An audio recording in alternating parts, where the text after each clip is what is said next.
Bismillahirrahmanirrahim. Assalamualaikum warahmatullahi wabarakatuh. Alhamdulillah. Alhamdulillahillazi arsala rasulahu bil huda wa dinil haq liyuzhirahu 'ala dini kulli wa kafa billahi syahida. Asyhadu an la ilaha illallah wahdahu la syarikalah wa asyhadu anna Muhammadan abduhu wa rasuluhu la nabiyya ba'da. Puji syukur marilah kita panjatkan kehadirat Allah Subhanahu wa taala atas segala nikmat dan karunia sehingga kita masih diberikan kesehatan walafiat, kita masih bisa menjalankan ibadah puasa di bulan Ramadan. Salawat serta salam tak lupa kita curahkan kepada junjungan kita Nabi besar Muhammad sallallahu alaihi wasallam. Baik, terima kasih kepada para penonton setia Islamic Youth Care Indonesia.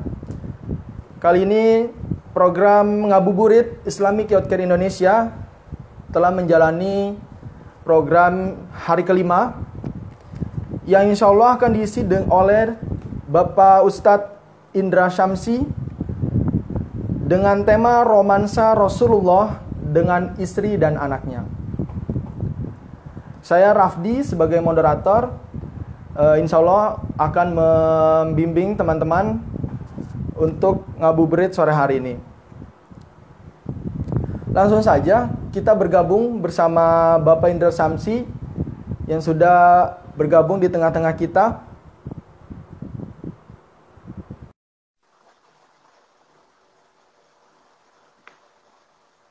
Untuk teman-teman jangan lupa disiapkan nanti pertanyaannya. Oke, baik, alhamdulillah. Assalamualaikum Pak Ustadz. Waalaikumsalam warahmatullahi wabarakatuh. Bagaimana kabarnya Pak Ustadz, sehat? Alhamdulillah, alhamdulillah. Berkah Allah. Alhamdulillah. Ya baik Pak Ustadz, waktu kita sudah menunjukkan pukul 4 sore, kita langsung bisa mulai kepada materi dengan tema romansa Rasulullah dengan istri dan anaknya. Tentu di sini penonton sangat antusias, sangat ingin mendengarkan materi dari Bapak Ustadz Indra Syamsi. Ayo buat penonton, sedikit profil, mohon izin ya Pak Ustadz untuk menyebutkan singkat profilnya. Ya, silakan. Ya. Bapak Ustadz Indra Syamsi, pendidikan terakhir S2 Program Studi Islam UMJ, dan juga beliau sebagai salah satu seorang pendiri dan pembina Yayasan Bina Umat, dan juga wakil ketua Forum DKM di Tangerang.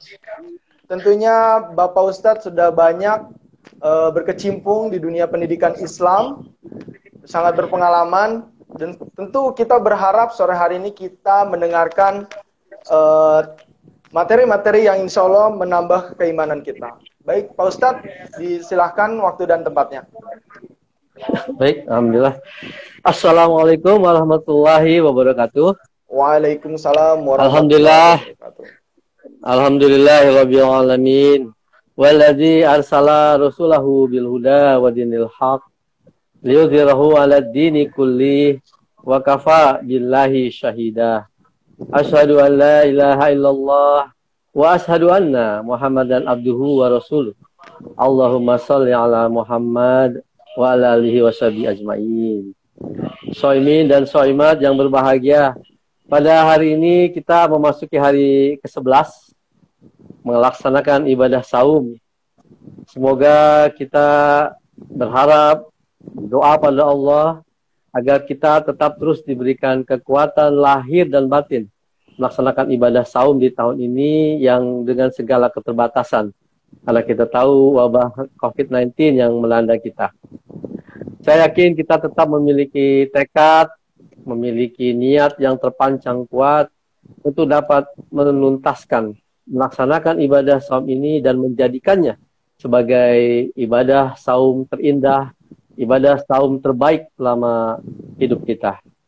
Baik, pada sesi kita di sore hari ini yang penuh dengan keberkahan ini, mari kita menyimak sekelumit wujud bentuk kasih sayang dan kebaikan Rasulullah SAW, khususnya kepada para istri dan anak-anaknya.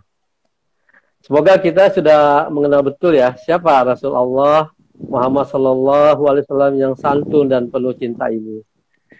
Kalau secara fisik seperti digambarkan oleh hadis Tirmizi, melukiskan bahwa Rasulullah itu memiliki ketampanan yang luar biasa.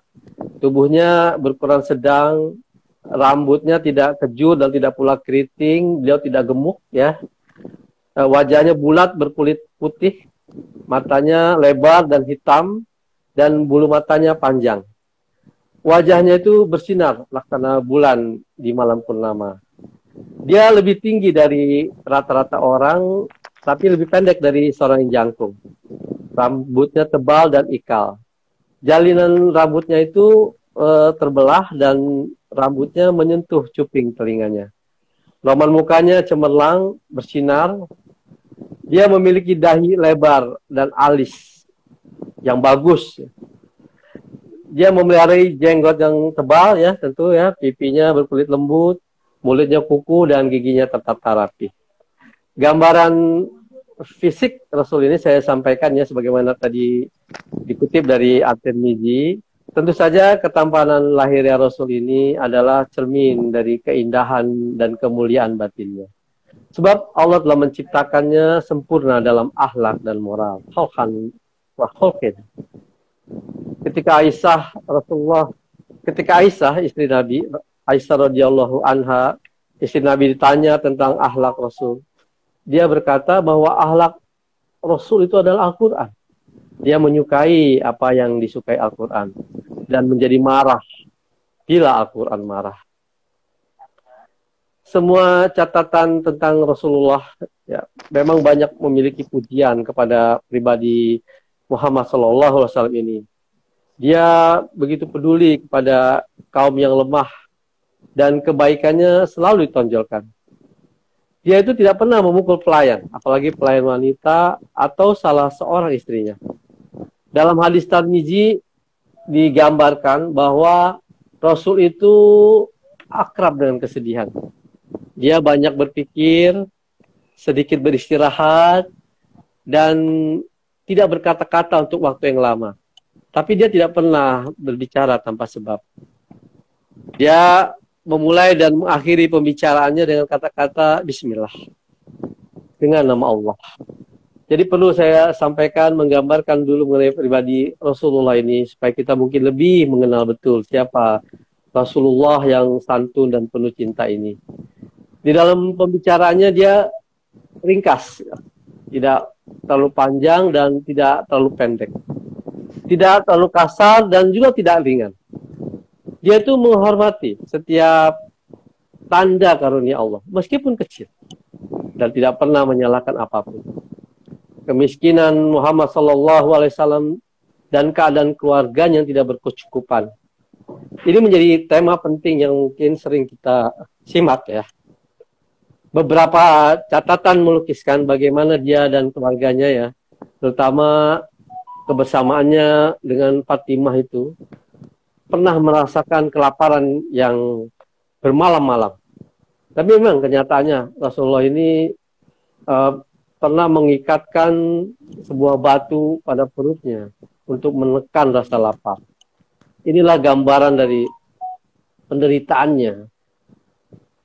Fatimah, anaknya itu telah dipaparkan dalam kisah-kisah yang menggetarkan hati, yang mungkin kita pernah simak ya. Ini adalah salah seorang anak kecintaannya, anak bungsunya dari Khadijah. Ini perlu juga saya sampaikan, salah satu contoh dari betapa Rasulullah itu adalah akrab dengan penderitaan. Bahwa pernah ya,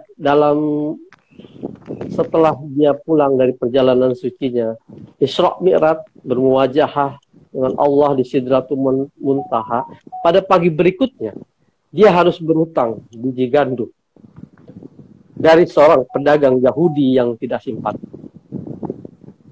Demikianlah Rasulullah, tetapi dia tentu saja adalah insan paripurna, karena dia bukan cuma Rasul, bukan cuma Nabi yang telah dibangkitkan untuk mengubah satu peradaban besar dari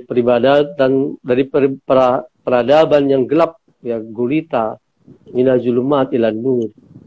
Beliau itu adalah juga seorang hakim yang adil, negarawan yang terkemuka, pemimpin besar, saudagar terjujur, perintis pejuang kemanusiaan maksud saya, pemimpin militer, panglima perang tentu saja, tapi dia juga tentu adalah seorang suami, dia juga adalah ayah yang teladan. Aspek inilah yang mungkin kita akan coba lihat, ya, khususnya kepada istri dan anak-anaknya.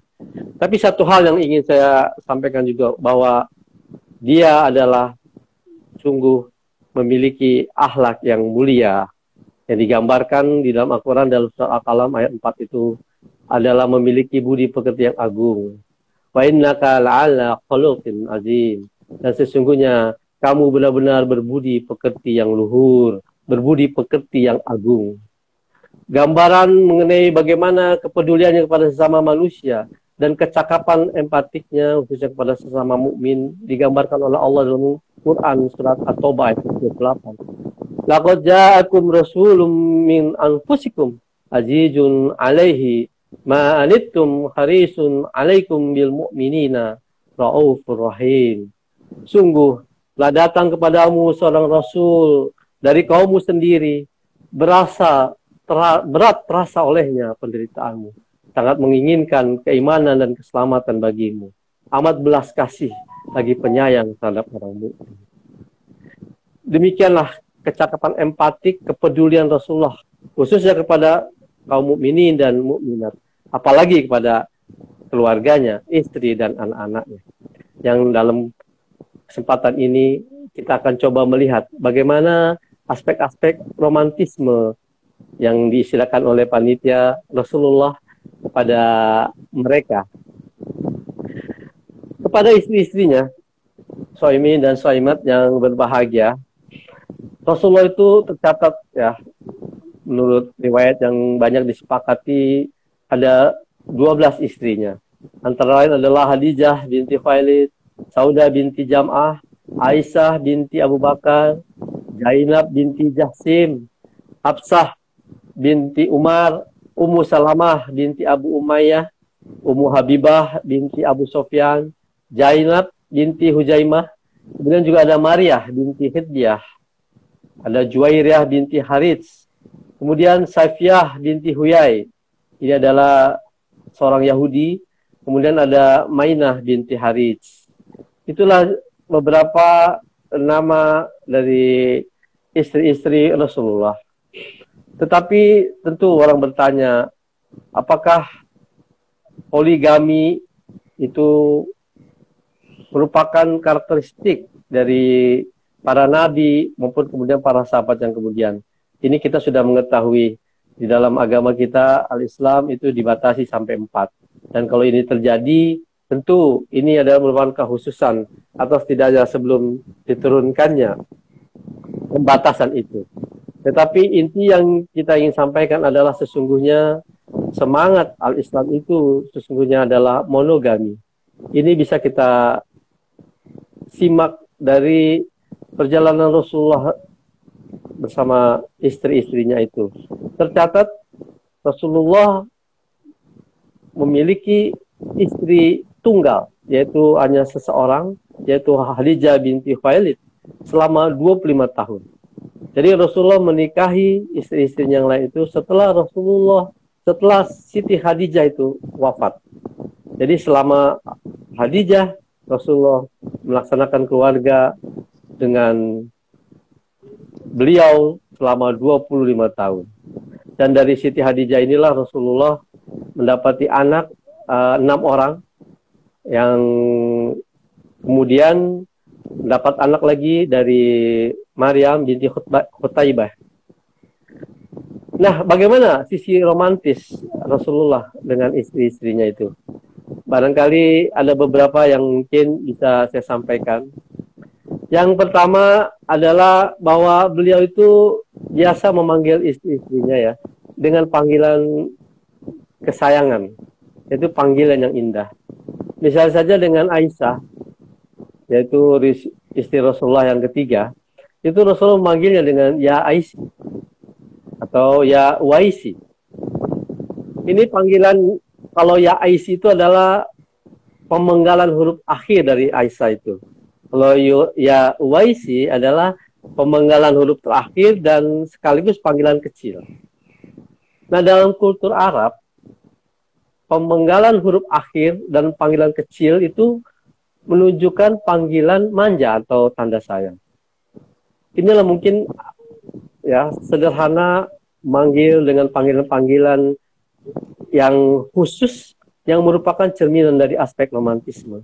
Bahkan kita tahu, dan ini yang sering kita dengarkan, ada panggilan lain Rasulullah pada Aisyah ini, yaitu ya Humairah, yang artinya putih kemerah-merahan. Coba bayangkan, istri mana yang tidak tersanjung dipanggil suaminya dengan panggilan ini? Telinga siapa yang tidak ingin mendengar sapaan seperti ini? Tapi yang buru-buru harus saya sampaikan bahwa keindahan yang Rasulullah memanggil pada istrinya itu bukan karena beliau itu ahli merayu, melainkan karena hati beliau memang bening, bersih, indah, dan keluar dari lubuk hati yang paling dalam. Dari hati yang indah inilah keluar kata-kata, perilaku, sikap yang indah juga. Dari keindahan hati inilah terpancar segala keindahan dari setiap yang dipandang maupun setiap yang ditemui. Jadi itu yang pertama ya.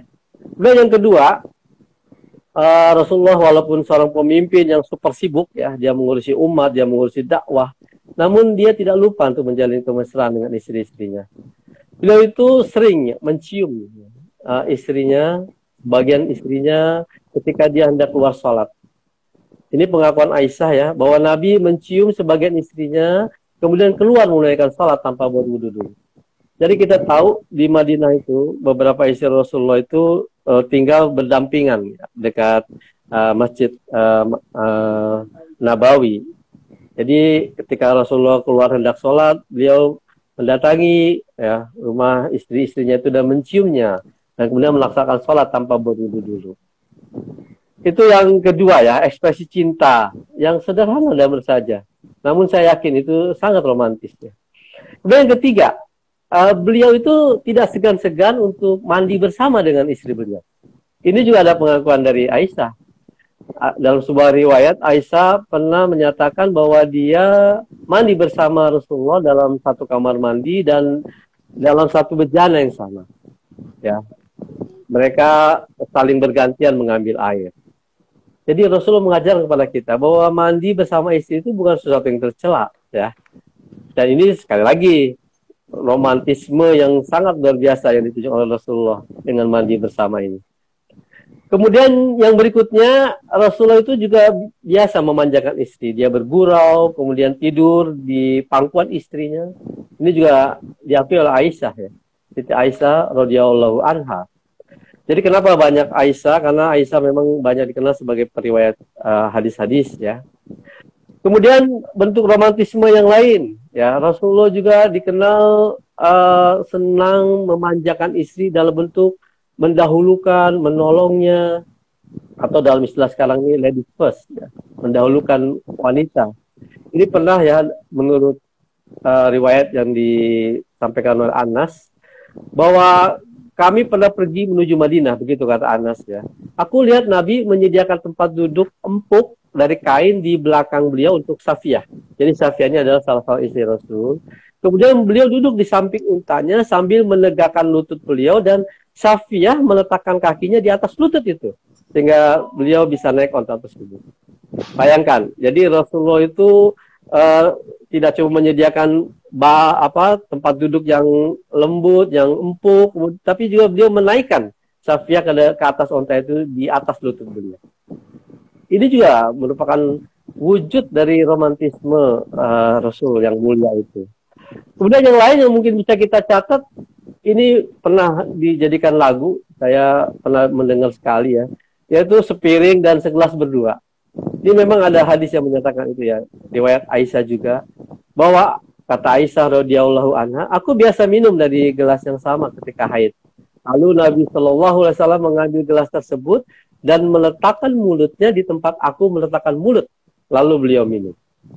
Jadi ini gambaran romantisme sepiring dan segelas berdua itu ya. Dan wujud lain dari romantisme Rasul adalah Rasulullah itu ketika menegur istrinya yang sedang berbuat kesalahan, itu ditegur dengan kasih sayang. Bahkan disertai dengan memijit hidungnya. Ini juga sekali lagi pernah diriwayatkan Aisyah ketika dia marah, kemudian Rasulullah itu menegurnya sambil memijit hidung Aisyah itu. Dan Nabi berkata, wahai Aisyah, berdoalah untuk menghilangkan marah itu. Wahai Tuhanku, Tuhan Muhammad, ampunilah dosa-dosaku, hilangkanlah kekerasan hatiku, dan lindungilah diriku dari fitnah yang menyesatkan. Itu antara lain ya. Kemudian kalau mau ditambah, Rasulullah juga ada lagi ya bentuk dari romantisme itu, dan ini mungkin dalam bentuknya yang lain ya. Bahwa ternyata Rasulullah itu membuktikan romantismenya juga dengan ikut membantu pekerjaan-pekerjaan yang ada di rumah. Ya, beliau kerap membantu pekerjaan istrinya tanpa ragu dan canggung. Ini juga Aisyah pernah ditanya tentang aktivitas beliau saat di rumah. Aisyah kemudian menjawab, Rasulullah SAW itu biasa menjahit pakaiannya, memperbaiki sendalnya, dan mengerjakan apa yang dikerjakan kaum pria di rumah. Ini mungkin tidak secara langsung, tapi merupakan bukti, wujud dari romantisme juga menurut saya. Apabila seorang suami yang dia tanpa canggung ikut membantu ya pekerjaan-pekerjaan dari istrinya. Barangkali mungkin itu yang bisa saya sampaikan mengenai romantisme Rasulullah pada istri-istrinya. Apakah masih ada waktu untuk anak-anaknya dan cucunya, moderator? Masih ada Pak, masih ada waktu sekitar ada, ya? 10 menit lagi Pak, ya. Oh ya, baik. Kalau gitu saya lanjutkan ya, bagaimana wujud kasih sayang dan kebaikan Rasulullah ini kepada anak-anaknya. Rasulullah tercatat memiliki 7 anak ya, 6 anaknya dari Khadijah, yaitu Hasim, Abdullah, kemudian yang 4 perempuan yang dari Khadijah radhiyallahu anha, Zainab, Ruqayyah, Umi Kulsum, dan Fatimah. Sementara 1 anaknya dari Maria binti Kitbiyah itu, namanya Ibrahim. Wujud kasih sayang Rasulullah kepada anak-anaknya menurut saya, yang pertama tentu saja adalah beliau mengarahkan buah hatinya itu pada akhlak mulia dan kepeduliannya kepada sesama. Tetapi pasca diangkatnya Rasulullah sebagai nabi, tentu Rasulullah menggiring anak-anaknya itu kepada al-Islam. Ya, waktu itu Zainab masih berusia 10 tahun, Ruqayyah 7 tahun, Ummu Kulsum 6 tahun ya, dan Fatimah masih sangat kecil sekali, sudah bergabung di dalam jajaran kaum muslimin. Nah, anak-anak Nabi ini semua dibesarkan dalam situasi rumah tangga yang berorientasi Islam. Dia juga mendukung dakwah dari ayahnya. Zainab itu meskipun awalnya suaminya adalah dari musyrik, kemudian dia ajak menjadi muslim. Kemudian Ruqayyah kita tahu adalah istri dari Utsman bin Affan yang ikut berhijrah, bahkan hijrah yang pertama ke Habasah ya, di mana Utsman juga ikut suaminya. Kemudian Umi Kulsum kemudian juga dijodohkan oleh Rasulullah pada Utsman. Setelah Ruqayyah meninggal, Umi Kulsum juga mendukung dakwah Utsman bin Affan di Madinah. Fatimah lebih lagi. Fatimah ini banyak hidup bersama Rasulullah.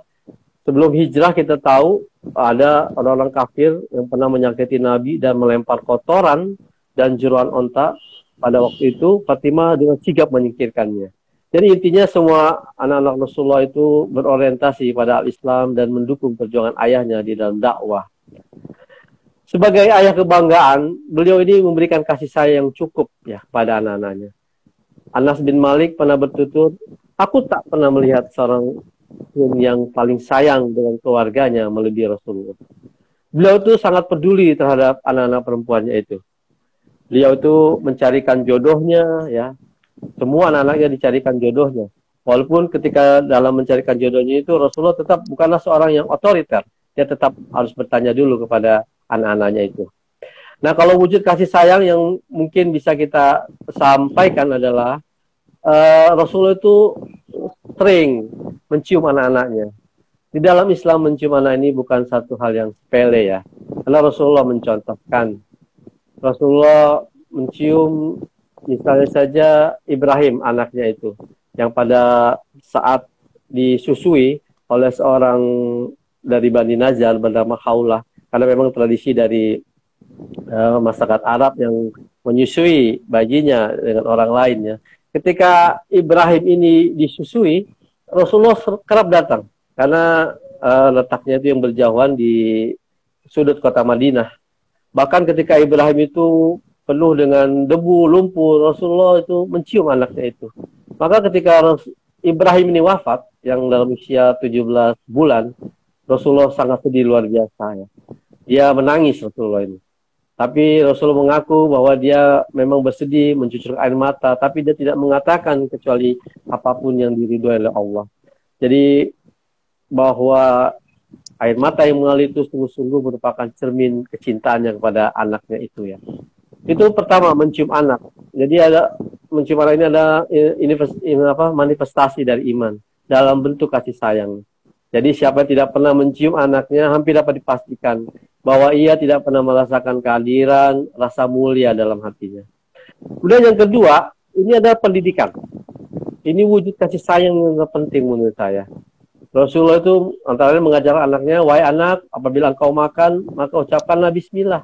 Dan makanlah dengan menggunakan tangan kanan, serta ambillah hidangan yang terdekat darimu. Nabi juga tentu yang memotivasi anaknya agar tidak terjerembab dalam kehidupan dunia yang fana ini. Selain itu, dia mendorong anaknya untuk memiliki kepedulian sosial yang tinggi dalam bentuk sedekah. Nilai lain yang ditanamkan pada diri anak, yaitu agar memilih yang terbaik dalam hidup, bertanggung jawab, disiplin dalam beribadah. Saya agak tergugah ya, Rasulullah pernah secara khusus ini mendatangi rumah Fatimah untuk mengajarkan sesuatu yang dia peroleh, yang dia diajarkan langsung oleh Jibril. Jadi pada satu malam, Rasulullah itu mengetuk rumah Fatimah, dan dia langsung menuju kamarnya, mendekat ke tempat tidurnya. Kemudian Rasulullah berkata kepada Fatimah, sesuatu yang diajarkan oleh Jibril. Kalian harus mengulangnya 10 kali, begitu kata Rasulullah. Setelah sholat, yaitu apa? Ucapan subhanallah, alhamdulillah, Allahu Akbar. Sebelum tidur, dan kalian harus mengulangi sebanyak 30 kali. Kita tahu bahwa ajaran Rasulullah inilah yang kemudian dipraktekkan oleh kaum muslim, terutama sekali setelah sholat ya, dan menjelang tidur. Itu wujud dari romantisme Rasulullah juga, yaitu mendidik anak. Kemudian Rasulullah itu sering bersikap lembut pada anak-anak mereka, dan bahkan Rasulullah itu tidak malu menyambut anaknya ketika anaknya datang mengunjunginya, bahkan menciumnya di tengah banyak orang. Walaupun kita tahu bahwa tradisi itu bukan merupakan tradisi masyarakat Arab, yaitu menghormati kaum perempuan. Rasul tidak peduli itu. Dia secara spontan, dia misalnya ketika Fatimah datang, dia menciumnya dan memeluknya dan mintanya duduk di sisinya. Kemudian wujud kepedulian Rasulullah yang lain adalah tentu saja memilihkan jodohnya kepada anak-anaknya itu. Rasulullah bukan cuma kepada anak-anaknya ya, karena Rasulullah juga kita tahu memiliki ayah angkat. Dia juga sebagai ayah angkat maksud saya, yaitu Zaid bin Haritsah. Rasulullah memperlakukan Zaid ini sebagaimana anaknya, dan dia juga menyayanginya, mendidiknya, dan juga bahkan menjodohkannya ya dengan Zainab yang kita tahu kemudian bercerai karena dianggap tidak sekufu. Nah, yang paling sering dikutip orang tentu adalah romantisme Rasulullah kepada cucu-cucunya itu. Rasulullah sudah memiliki 3 cucu ya, Hasan, Husain, yaitu dari Ali dan Fatimah. Kemudian juga ada Umamah. Kalau Umamah ini adalah cucu yang pertama bahkan dari Zainab dengan Abu Al-As bin Al-Arabi. Umamah ini dan juga Hasan dan Husain begitu sangat dicintai oleh Rasulullah. Dari sinilah kita kemudian bisa melihat bagaimana Rasulullah itu mendahulukan cucu-cucunya ini. Bahkan ketika Rasulullah sedang sholat misalnya, Rasulullah kadang berlama-lama karena ada Hasan dan Husain di gendongan. Ya, Rasulullah sedang sujud, dia berada di pundaknya. Kemudian Rasulullah memperlambat sujudnya. Begitu juga Umamah. Rasulullah kadang pernah sholat sedang menggendong Umamah, cucunya dari anak Zainab itu. Jadi Rasulullah ini memang sungguh luar biasa, ya, perhatiannya kepada cucu-cucunya yang tersebut. Inilah bentuk dari romantisme Rasulullah kepada istri dan anak-anak cucunya. Tetapi saya ingin mengakhiri apa yang ingin saya sampaikan ini bahwa Rasulullah demikian itu bukan cuma kepada keluarganya saja ya. Karena Rasulullah melakukan ini kepada siapapun juga, kelembutan hatinya, pada orang lain, bahkan kepada nenek-nenek, ya, orang-orang buta, bahkan yang beragama lain, ada Yahudi yang tidak simpatik. Rasulullah dengan lembut pernah menyisirinya, menyuapinya makan. Dan begitu juga kepada makhluk. Rasulullah menunjukkan kecintanya itu, kasih sayangnya kepada alam, alam sekitar. Ketika melihat sekuntum bunga yang mulai terbuka kelopaknya misalnya, kalbunya bergetar, hatinya bersuka cita. Dengan segera beliau mendatanginya, mencium dengan bibirnya, dan mengusapnya dengan penuh kasih sayang. Tak lupa beliau mengucapkan, amu khairin wa barakatin, insyaallah, tahun yang baik, penuh berkah. Demikian pula ketika beliau misalnya menyaksikan bulan sabit di awal-awal malam kemunculannya, tak lupa beliau menyambutnya dengan sukacita. Dengan penuh optimis beliau bercakap, hilalu khairin wa barakatin, insyaallah, awal bulan yang baik dan penuh berkah insyaallah. Jadi kasih sayang Rasul itu adalah kepada semua manusia. Kecakapan empatiknya bukan cuma pada istri dan anak-anaknya, tapi juga pada seluruh makhluk dan khususnya kepada umat beriman seperti yang tadi kami sampaikan, yang dia merasakan betul penderitaan dari umatnya.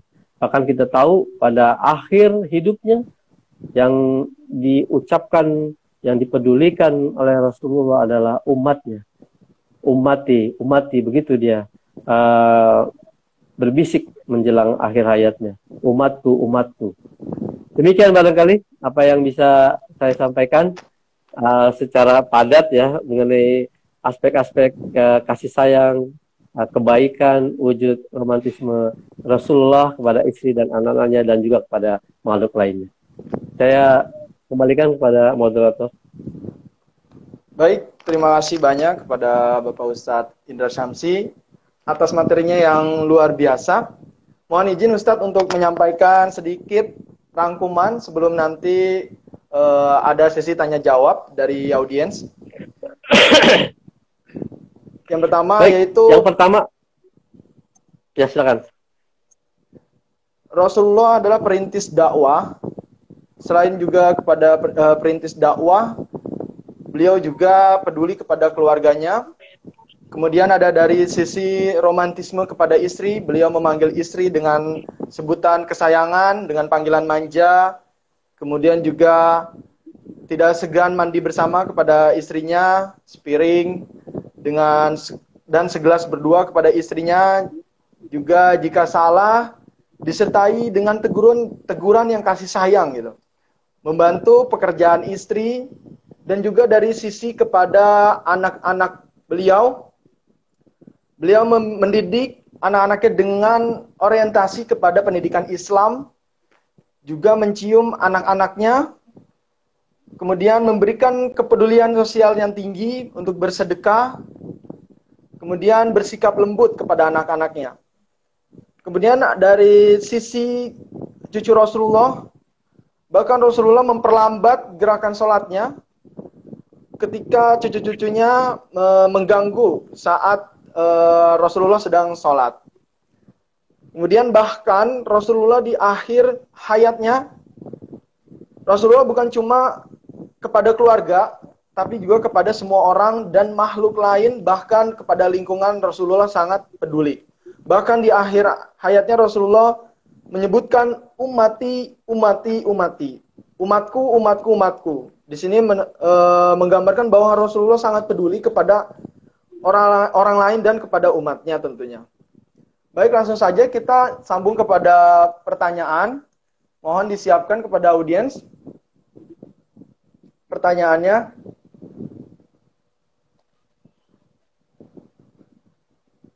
Baik, silahkan kepada audiens, teman-teman untuk bertanya.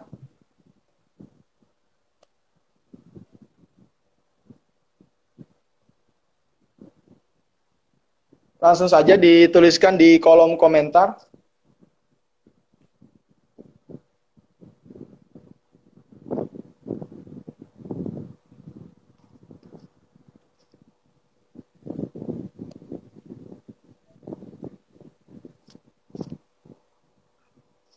Rasulullah pernah marah pada Christian. Apa Rasulullah pernah marah?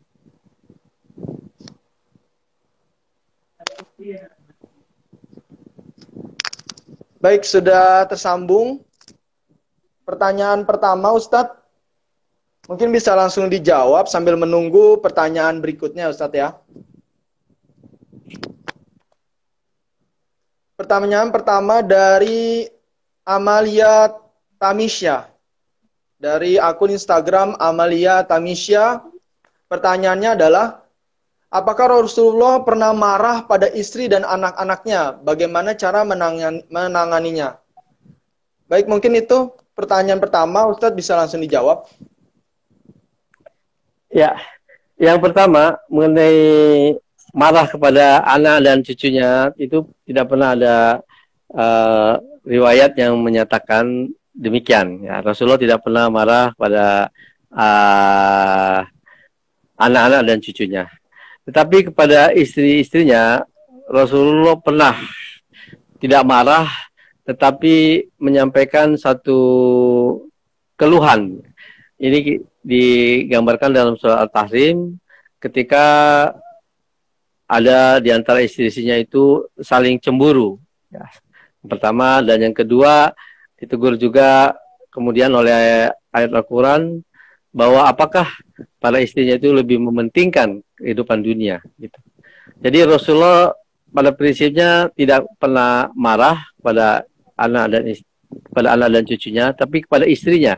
Ya, Rasulullah pernah mengeluh ya mengenai kondisi istri-istrinya itu yang pernah ada saling cemburu dan juga saling iri hati. Dan ini digambarkan di dalam Quran surat At-Tahrim. Demikian.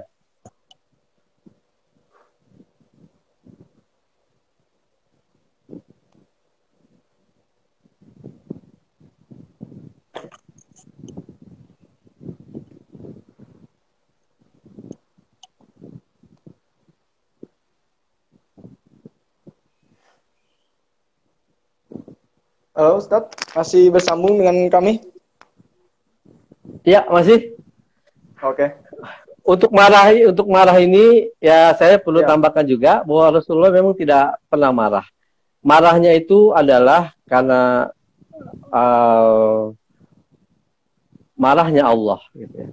Karena misalnya saja di dalam peperangan atau ketika dia melihat sesuatu yang tidak sesuai dengan ajaran al-Islam. Jadi marahnya itu dikarenakan ada sesuatu yang menurut Rasulullah itu adalah Allah akan marah juga. Gitu.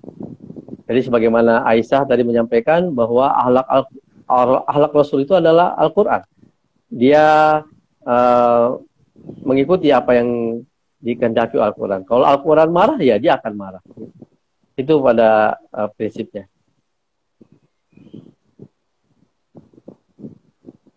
Ya, itu. Baik. Oke, cukup ya. Selanjutnya kita lanjut kepada penanya kedua. Dari Dedi Peter. Pertanyaannya adalah, apakah Rasulullah berturut serta atau ikut campur dalam urusan rumah tangga anaknya? Seperti apa contohnya? Rasulullah tidak pernah ikut campur urusan rumah tangga anak-anaknya, kecuali ya kalau mungkin sekali lagi dia melihat ya ada sesuatu yang itu bertentangan dengan nilai-nilai Islam. Contoh yang paling dan ini direkam di dalam Al-Quran, intervensi Rasulullah yaitu kepada anak angkatnya Zaid bin Haritsah, ketika dia sering sekali konflik di dalam rumah tangganya yang itu bermuara kepada bahwa mereka tidak sekufu. Yaitu kemudian Rasulullah meminta Zaid bin Haritsah bercerai dengan Zainab. Tetapi kemudian kita mengetahui hikmah yang terjadi di balik perceraian Zaid dan Zainab itu. Dan ternyata kemudian Zainab dinikahi oleh Rasulullah. Ini mengajarkan kepada kita bahwa Zaid bin Haritsah itu adalah betul-betul anak angkat dan bapak angkatnya yaitu dalam hal ini Rasulullah boleh saja menikah dengan ya mantan atau janda dari anak angkatnya itu sendiri. Malah disebutkan bahwa pernikahan Rasulullah dengan Zainab, mantan istri Zaid ini adalah dinikahkan oleh Allah secara langsung. Begitu dalam tanda kutipnya ya. Nah, intervensi yang lain dari Rasulullah adalah ketika awal, itu pun juga bukan dalam intervensi otoriter. Awal pernikahan, yaitu ketika menjodohkan. Rasulullah itu menjodohkan anak-anaknya. Semua anak-anaknya dijodohkan oleh Rasulullah. Ya. Tetapi tetap Rasulullah menanyakan dulu kepada anak-anak tersebut. Itu bentuk dari intervensi Rasulullah. Bahkan pernah Ali itu pernah dilamar oleh sebuah suku untuk dijadikan suami. Ya, tentu kemudian Fatimah di madu, Rasulullah itu menolak. Nah, inilah mungkin bentuk intervensinya Rasulullah. Tetapi secara khusus ya intervensi di dalam kehidupan rumah tangga itu tidak pernah dilakukan oleh Rasulullah. Demikian. Baik. Baik, terima kasih Ustadz. Penanya terakhir nih Ustadz. Ya, dari Kopral Min 7. Bagaimana cara menyikapi ketika kita sedang marah dan bolehkah kita marah?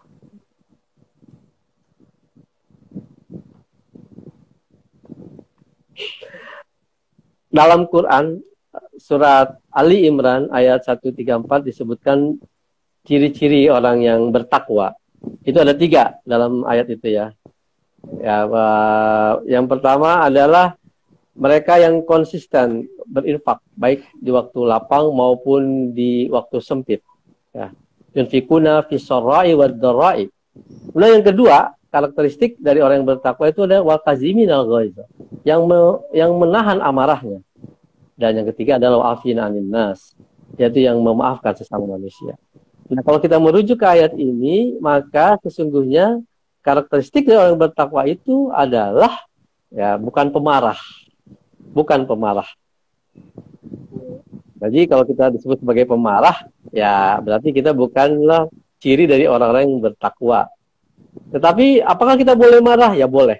Di sebuah ayat disebutkan ketika kita marah kemudian kita memberi maaf. Itu tidak apa, tapi dia bukan merupakan sesuatu yang permanen yang kita disebut sebagai pemarah.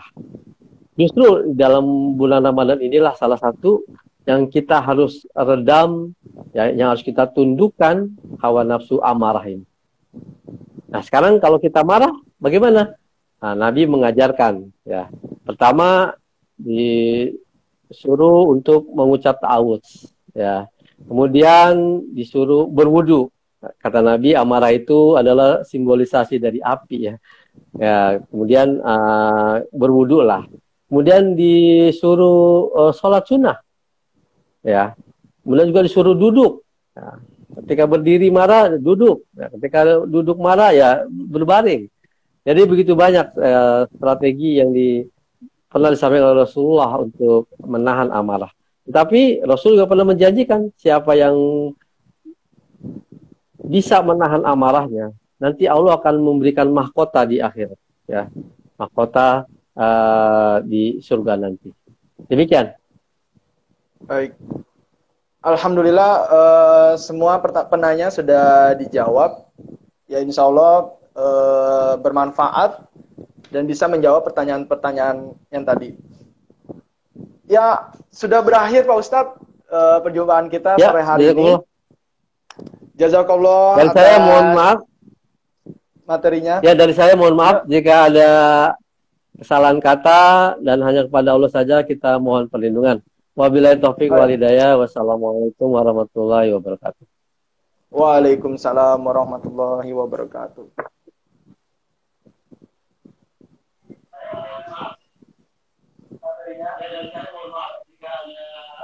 Baik, teman-teman, telah berakhir sesi kita pada sore hari ini. Tadi di awal saya menyebutkan akan ada kuis. Tolong didengarkan dan mungkin bisa dicatat. Nanti bisa dijawab lewat DM kita. Ya, pertanyaannya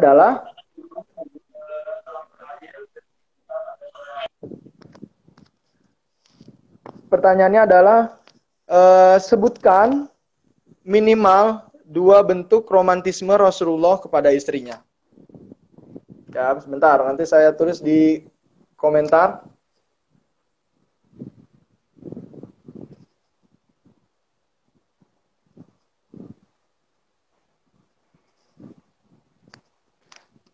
Sekali lagi, pertanyaannya adalah sebutkan minimal 2 bentuk romantisme Rasulullah kepada istrinya. Ya, jangan lupa di DM Instagram Islamic Youth Care Indonesia. Buat kamu yang beruntung dan yang paling tepat jawabannya akan diberikan hadiah yang insya Allah bermanfaat. Dan jangan lupa untuk terus pantau Instagram Islamic Youth Care Indonesia. Setiap hari Senin, Rabu, dan Sabtu akan ada pemateri yang menarik